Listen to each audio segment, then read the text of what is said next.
This Deadshot build is about staying in the air and sniping enemies with insane buffs to crit chance, crit damage, a little bit of survivability, and just overall fun with Deadshot, who is absolutely one of the best characters in Suicide Squad. Let's go!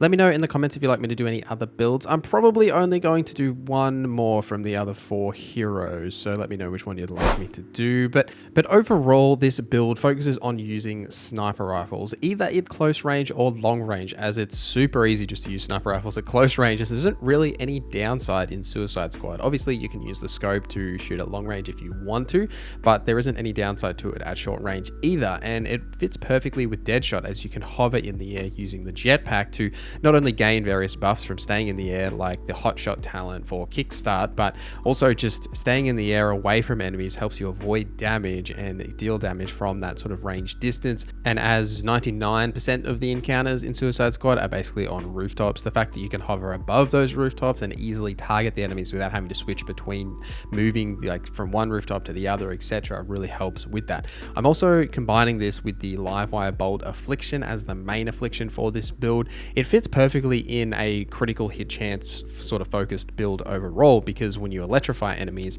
your all firearm hits on electrified enemies are critical hits. So if you have a build like this that really has a high amount of critical hit damage, that damage number is significantly higher, obviously, because that's how it works. But the downside is that electrified enemies obviously deal more damage to you, so it's something to be aware of, that you can quickly get, say, 1-shot or 2-shot if you get knocked out of the air as Deadshot and get taken down, but you can just revive and sort of keep going in that regard. But it's an easy build to play with, this one, and it focuses on really just like part of Deadshot's kit that's very easy to obtain. And I use this build basically all the way through my entire playthrough, like completing the story and everything, and then I've just sort of developed it as I've hit the end game. So whether you're in the early game or sort of into the end game here, this build will be beneficial to you. But let's talk about some talents here. Now, I won't go through all of the talents, as you know, you can sort of pause the video and just like kick them all if you want to, but essentially the ones that you're focusing on in your talent tree here is anything that buffs your critical hit damage, your critical hit chance, your firearm damage, or especially your sniper damage.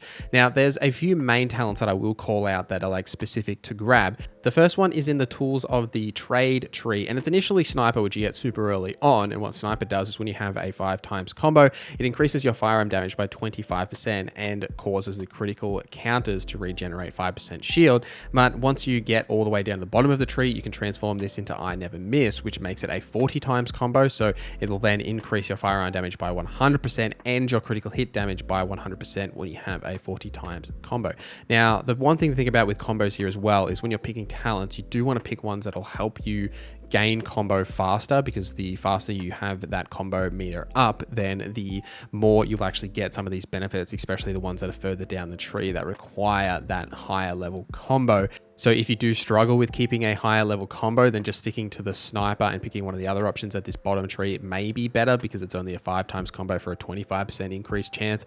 In the lock and loaded line, the main one is Grim Reaper, which then will become Deadly Assassin. So Grim Reaper at 10x combo, your shield harvest damage is increased by 40%, and your shield harvesting has a 25% chance to instantly reload all firearms.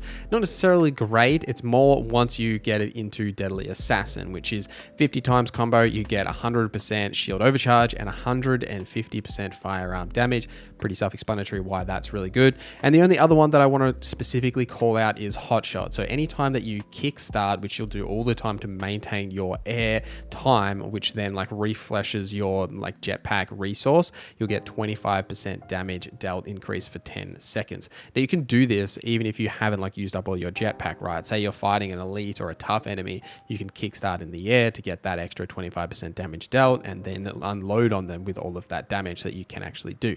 It's also worth noting as well that your kickstart refreshes just by touching the ground. So you don't necessarily have to like completely restore all of your jetpack. You just need to touch the ground and then get back up. Then you can kickstart again if you want that damage increase to actually trigger off as well. But they are like the main skills that you need to grab for Deadshot. And for your gear, it's really just sniper rifles, right? Like I pretty much used the Black Mask Bulletstorm Sniper like through my entire playthrough as soon as I got it. It's a high damage per hit sniper rifle that does decent damage, and it's buffed there. Each enemy hit with this firearm receives Black Mask Mark. Applying Black Mask Mark to 3 different enemies within 9 seconds causes all marked enemies to trigger a fire explosion, which is a decent amount of damage. When it does actually see that go off, it does deal a lot of damage. So I sort of used that through most of my playthrough, and then I actually switched to Bizarro's Undeath Ray because its per hit number is significantly higher. It does have this cool like alt fire that'll like add the crazed effect to enemies if you wanted to go that route, but I sort of just focused on it because its per hit number is much higher, and the critical hit damage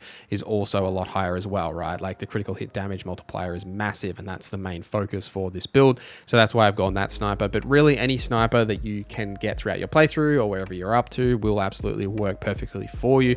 One thing that I'll point out for any of your gear, but mainly for your weapons as well, is making sure that those augments are actually useful. Like on my Undeath Ray here, I've got a sniper rifle critical hit damage increased by 45%, which is obviously fantastic. But anything that you can put on those, and you can go to Toyman to actually change these augments. The augments will make significant benefits to your build. So for Deadshot here, for the augments, we're really focusing on things that increase our overall like damage, like firearm or sniper rifle damage. Also anything that increases our affliction damage, so the amount of damage we do on targets that have an affliction, or anything like that adds, you know, the lightning damage, affliction, stuff like that. And basically anything that actually fits within the crux of this build is what you'll be looking for in those augments. And you can just keep refreshing the augments, right? If like the 4 that show up aren't actually valuable to you, you can just keep refreshing. For the rest of the gear, I am using Poison Ivy's Infamy set. So at 1 piece, this gives you a 50% increased damage to afflicted enemies, and at 2 pieces, critical hits have a stacking 5% chance to inflict enemies with a random affliction, which fits really well in this build that is all about critical hitting. So you can get those afflictions applied, then increase your overall damage to them. It does sit really nicely in this build, but you could use something like Lex's Infamy set. Like I've actually got one of those pieces applied at the moment because it gives you a 50% critical hit damage increase to brute enemies, but you can run 2 pieces of this, which is I think the first Infamy set you actually get access to if you're still doing the story. So it's definitely a good option to grab in that regards as well. But let's go through a couple of tips just for Deadshot and things that I have noticed while playing him a lot. The main one is that the jetpack resource, you can instantly refresh it by ground bouncing. So when you use it and you run out of resource and you hit the ground, if you immediately jump back up, you'll trigger a ground bounce, which gives you an extra bit of resource, but it also instantly refreshes your jetpack and your kickstart. So you can do this while just traveling around, or even in the middle of combat. If say you have to touch the ground briefly, you can just quickly jump back up, refresh that, then you've got your kickstart back. You've also got your full jetpack, so you can keep hovering in the air. And generally speaking though, like when you are just like in combat, you want to stay in the air as much as possible, right? Like as high in the air as you can get away from enemies, not only because you've got a sniper, so you've got that ranged as well, but also just to avoid some of that damage that comes towards you when you sort of get in the muck with enemies, which can happen a little bit. You only really want to get close to enemies if say you need to melee or shield harvest, that sort of a thing, which does happen depending on those certain enemies. You can get into close range and do that. Sometimes your allies can do this for you too, right? Like it happens a lot for me that Shark will actually go and melee enemies that need to be meleeed, and then I can go and finish them off. So you've got the ability to do that as well. But I'd love to know your thoughts on this build in the comments down below, and also what builds you're running for Deadshot, any of the other characters. I have actually enjoyed the build diversity and the theory crafting in the talents in Suicide Squad, so I'm curious to know what you guys have come up with on your own. But thank you guys for watching this video till the end. Thank you to our members for supporting the channel. My name is NorZZa, and I hope you have a great day.